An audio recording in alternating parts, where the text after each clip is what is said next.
Hello and good afternoon. Welcome to our Power Boost and Om Shanti. Today, our topic is the invisible enemy. You know, we actually are at war. We are on a battlefield, but our enemy is invisible. However,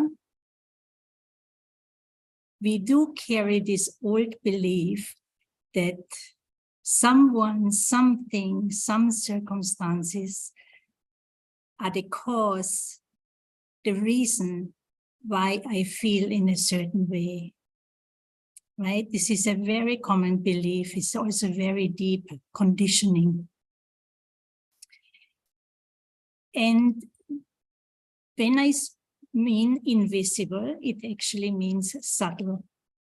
And subtle means you cannot see it, you cannot perceive it through the physical senses.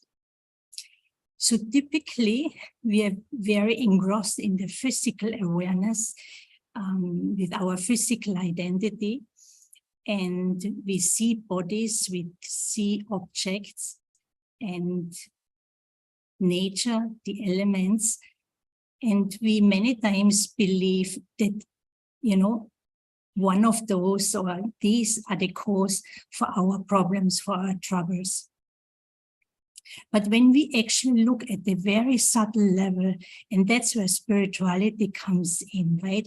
We are looking at energies, we are looking at aspects of life that cannot be perceived through our physical senses. And I don't know, maybe some of you are aware that we also have a sixth sense. And the sixth sense allows us to perceive at a very, very subtle level, which is beyond the physical. Now, what is, in a way, the most subtle? And it also connects with the activity we do moment by moment, day by day, year by year. And many times it exhausts us instead of empowers us. And that is thinking.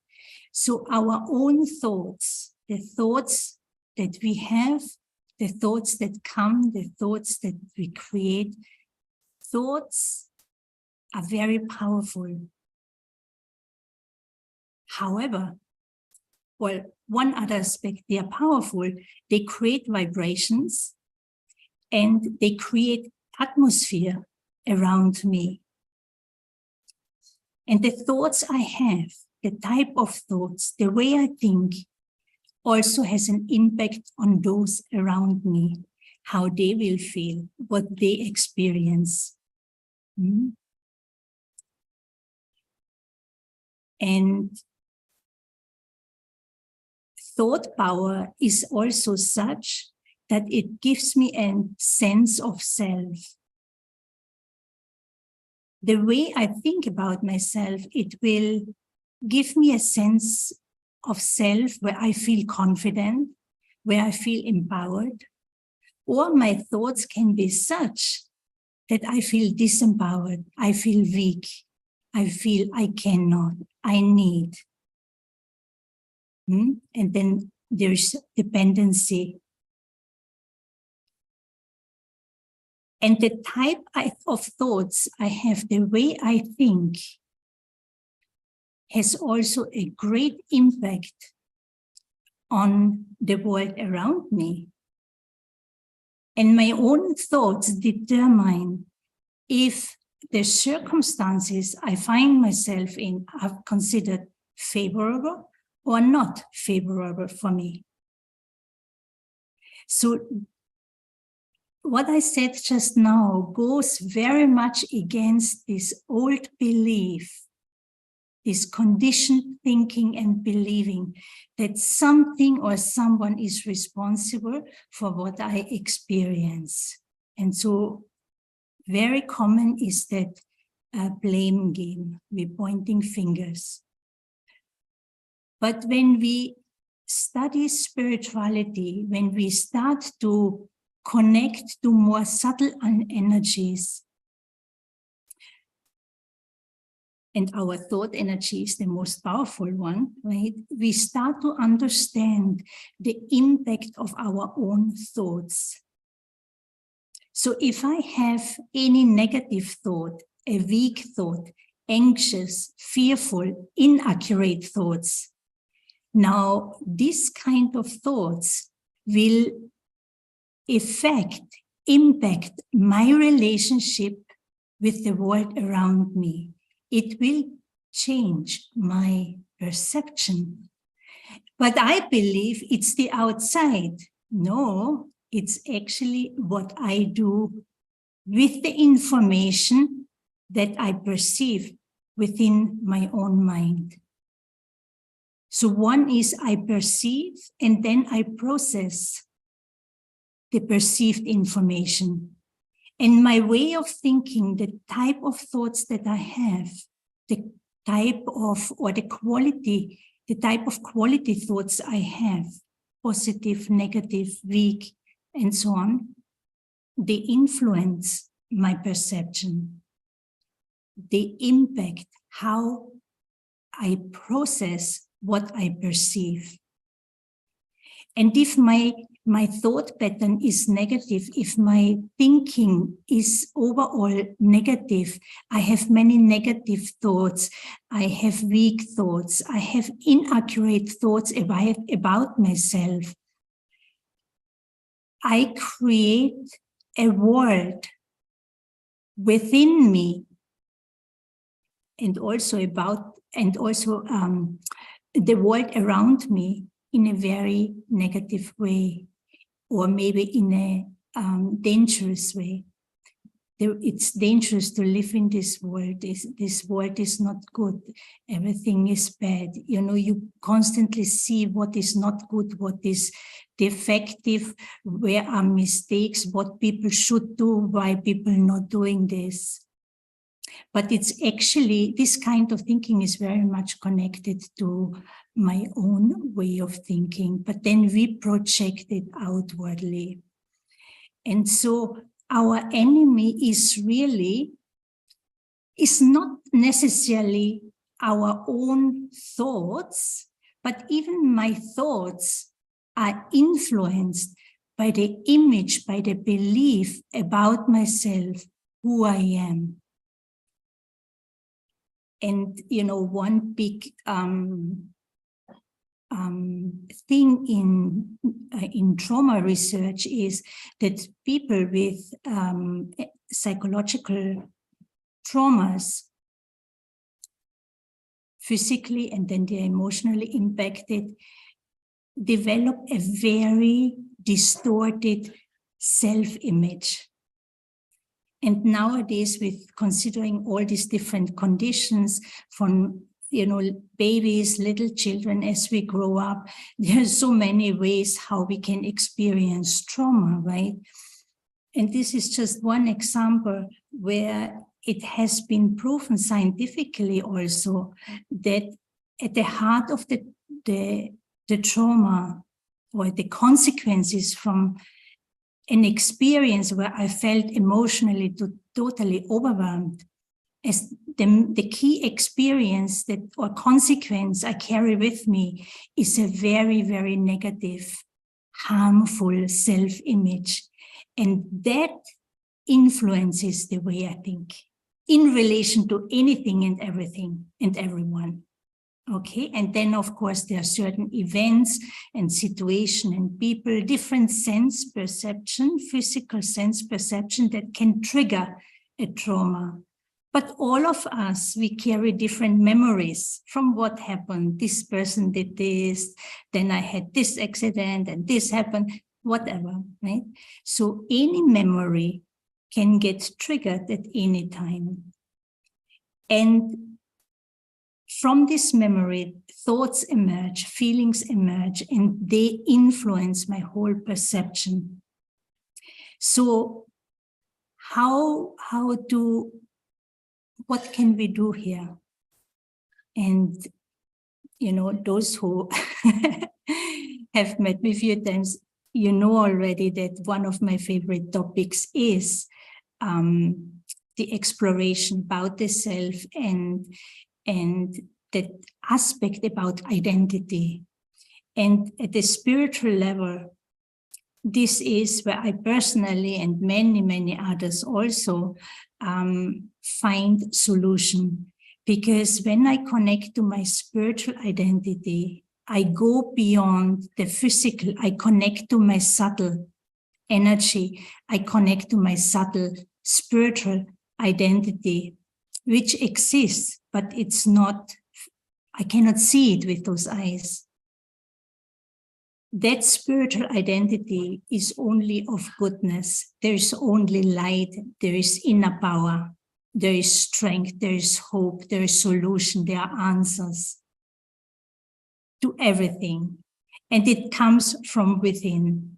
And of course, from your spiritual identity, connecting to your spiritual truth, God is only one thought away. Or the experience of the divine is also just one thought away. So when we connect to our innate goodness as a spiritual being, not the body, not what I have acquired, not what I have accumulated, not what, what is going on just in the brain. But the brain is also very much influenced and impacted by what is coming from the soul, the spirit, what's coming from the mind. And so when I deeply accept that truth about the self, that I am a being of light, I am a spiritual being, I am a being of goodness, whenever that was, right, that I have experienced it to a full extent. But there was that time, and that is what I want to use as my reference. And that identification with peace, with love, with joy, with beauty,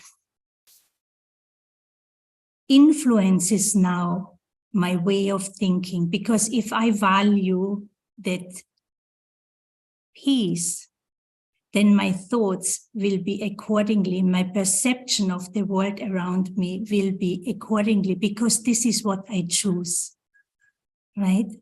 And I choose, this is a power we have, I choose to have thoughts that empower, thoughts that encourage, instead of, just allowing these thoughts that come to me, that get triggered and stirred up through different sense perception, what I see, what I hear. No, I don't allow that to rule me anymore. I'm very determined to only have pure thoughts, thoughts that bring benefit and don't harm the self, don't harm others. And respect is a very important quality here. So the sense of self that I develop is in my power, because we all had many experiences from the time we grew up. Whatever happened in the past, what matters is what I do now. How do I choose to think now in this moment, in relation to myself? And then when I get that worked out, when I get this right, then my thoughts, my attitudes, my perception towards the outer world will also change for the better. And in this way, I am the one who creates a world of, an inner world of light, an inner world, heaven within. Yeah, heaven within my own consciousness. And it, of course, also deeply connects to the truth of who we are. And that is how we can give power and strength to others. So we'll move into a meditation, and let's see if we can explore a few more details. So to connect to my inner world of light, of truth,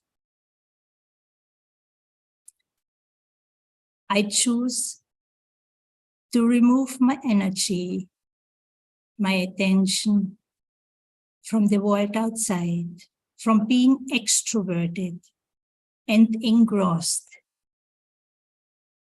in just staying outside. I become introverted. I am interested in having an awareness of my inner world, of my inner condition.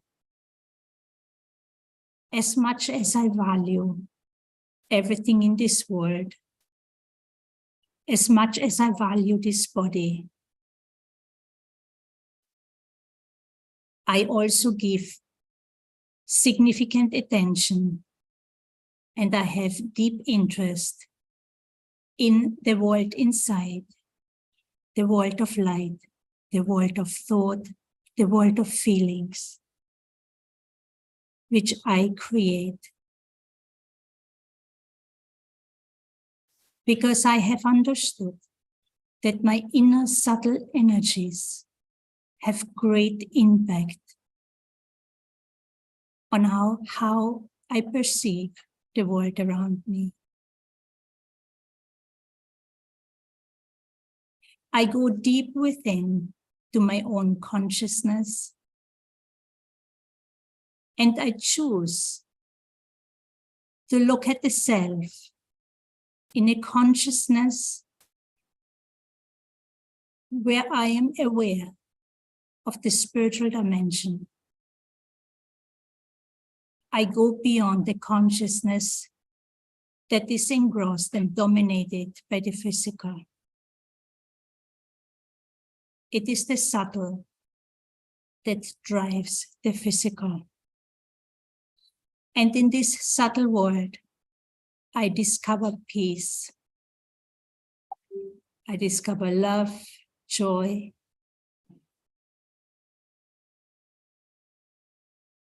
And I realize that I have the power to think, to create thoughts that empower, not diminish the self. And I also start to understand that it is in my power and the way I think about the situation outside, or what people do, what people say, it is in my power to perceive it in such a way that I do not cause harm to myself. It is God Himself who gives me the direction not to take sorrow, not to take what is not true for me inside my heart, but only take in my heart that uplifts, that empowers. It is my responsibility to take care of myself in this way and to use my subtle powers for my own benefit. If I learn to take care of myself in this way, by paying attention on my inner world, I learn to interact with the world around me in such a way that others will experience the light that I carry within me. And that light will help others to find and connect to their own light. Om Shanti.